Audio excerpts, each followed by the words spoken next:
Good morning, everyone. We're joined by Daniel Saurez, number of the 99 Chevrolet for Trackhouse Racing. We're going to open up the floor to questions, so please just raise your hand and we'll get a mic to you. Behind you. Mark Garrow, PRN. I was curious, Daniel, after the race last week, I was listening to one of your comments. We didn't deserve to win, but I thought you drove a heck of a race. You had a heck of a race car. I'm curious why you didn't feel you deserved to win. You put yourself in position to win. Yeah, I mean, I think that we didn't have a clean race, and I just needed one more rep, being in the top 5 to know exactly what to do there. It was my first time in the top 5 in the entire day, and I thought things were working one way, and they were actually working a different way. And I just probably I shouldn't have said we didn't deserve to win, but we were not 100% prepared for that. We had the rear diffuser of the car broke in the middle of the race, well, early in the race, and then it took us half of the race to figure it out. We had unbelievable pit stops. I felt that, my car was capable of running in the top 5, top 10. But I felt like there was still a little bit missing to be able to win the race. And we're gonna get it for sure. I just felt that we were a little bit behind. Not much, just a little bit. And obviously that was the difference between winning and not winning. How much does that build your confidence, however, in the team and where you guys are heading and what's happening with this next-gen car as far as parity? No, definitely a lot. I mean, every time that you get the opportunity to have a shot at winning, you get more confident, you get hungrier, and that happens not just for me as a driver, but for the entire team. My engineers, my crew chief, my pit crew, on Monday night that I got to meet with most of them, and they were ready to race again on Tuesday. So, we are very excited. I have an amazing team. All of them, they want to win. They want to be competitive. And when you know that you can, you just show up to the racetrack even more excited. So, I'm very fortunate to be in this position. I think that we're going to be able to do some fun things this year. My final question is, do you feel the next gen, we've had 19 different top 10 finishers in the first 2 races, 19 out of 20, I guess I was reading, or possible 19 out of 20. Do you think that it has indeed brought the parity and that you guys do have a little bit more of a chance to, a team like Trackhouse as a team, to beat the Hendricks, beat the Gibbs, beat the Penske's? Oh, without a doubt. I mean, I think that what NASCAR did with this next-gen car is something that, in my opinion, we're already seeing the results, but we're going to look back in a few years from now, 5 years from now, and we're going to be all very, very thankful that we did this thing called next-gen car, because it just brought opportunity for new players in the game. I don't think that if it wasn't for the next-gen car, I don't think Trackhouse will be here. I don't think 2311 will be here. And I'm sure that there is more, team owners that maybe are thinking about it now that there is a next-gen car. So yeah, I mean, answering that question, I definitely think that that the competition and the way that we are competing with this next-gen car is way more level than before. And we'll go to Bob. Bob Hockers, Fox Sports. Have you kind of replayed the finish of that race last week a lot in your mind, and especially the lane choice there at the end? There's been a lot of, I wouldn't say a lot, but there's been some chatter on choosing the inside. Yeah, I mean, only like 137 times. And that's exactly what I meant, with having a little bit more reps. running up front. I run in the top 10 for a good amount of the race, and then we had the diffuser issue, so we have to go to the back, and then we come back to the front. But I never had clean air, so I didn't know what that felt. And in the first half of the race, I knew that with new tires, people were running the bottom for a few laps, and I thought that was going to be the case by the end of the race, and obviously after watching the race, that wasn't the case. I was able to make almost a pass for the lead in corner 1 and 2 in the bottom. So normally 3 and 4 is even stronger in the bottom than 1 and 2. So, that was a decision that I made, and that was a decision I'm going to live the rest of my life with. Unfortunately, it didn't work out. If I can do everything again, I will have done things a little bit different.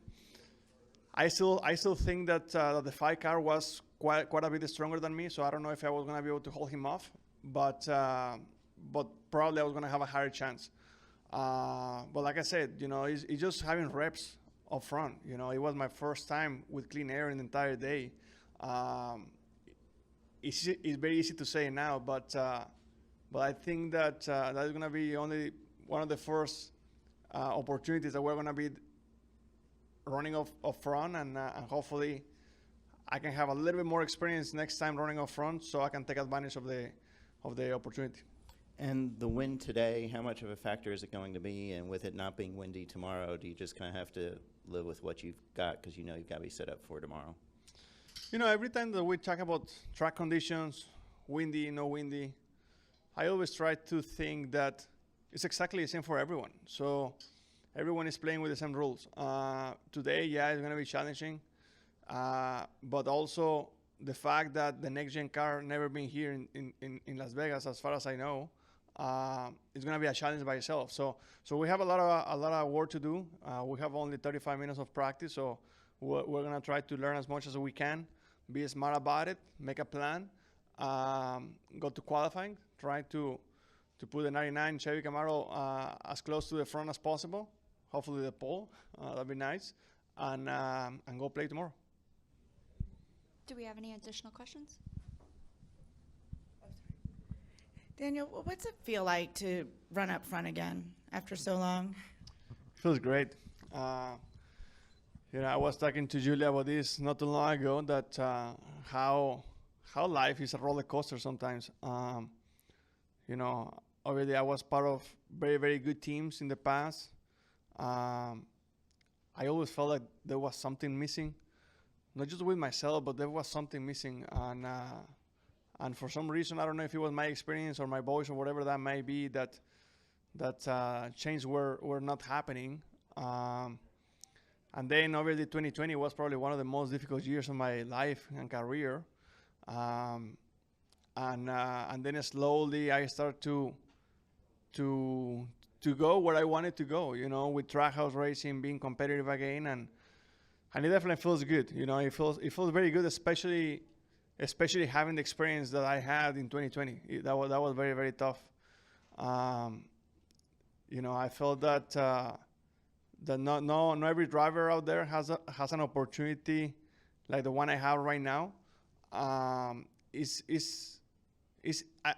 say that it's fairly simple to get to a good team with a good name team, but it's difficult to build a good team around you.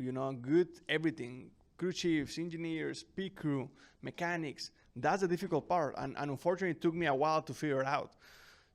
I have had to learn pretty much every step of my career by myself. So in a way, it's been the hard way, but it's been a process, and I think that I'm so fortunate and so blessed to have the team that I have right now. I mean, it's pretty amazing to have a team strong, a team that has confidence in you, and a team that believes that we can go out there this coming weekend to have a shot at winning. That's pretty amazing, and I'm just lucky to have Trackhouse on my side to be able to do that every weekend.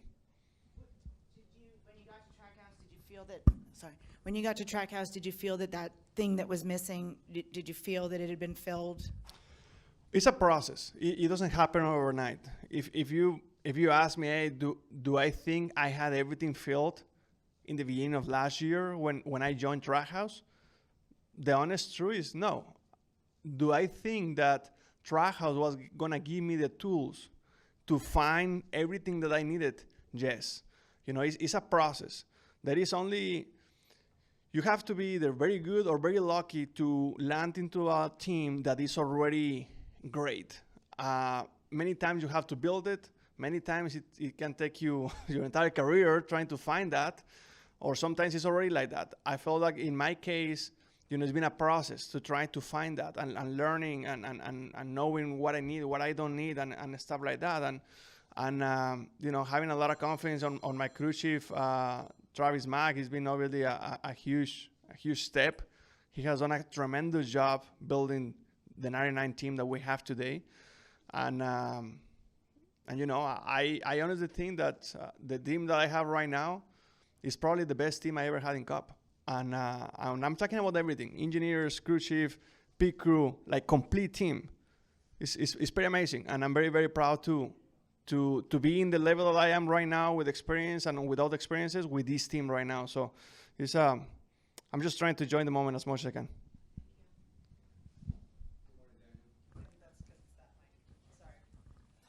Try that again. Good morning, Daniel.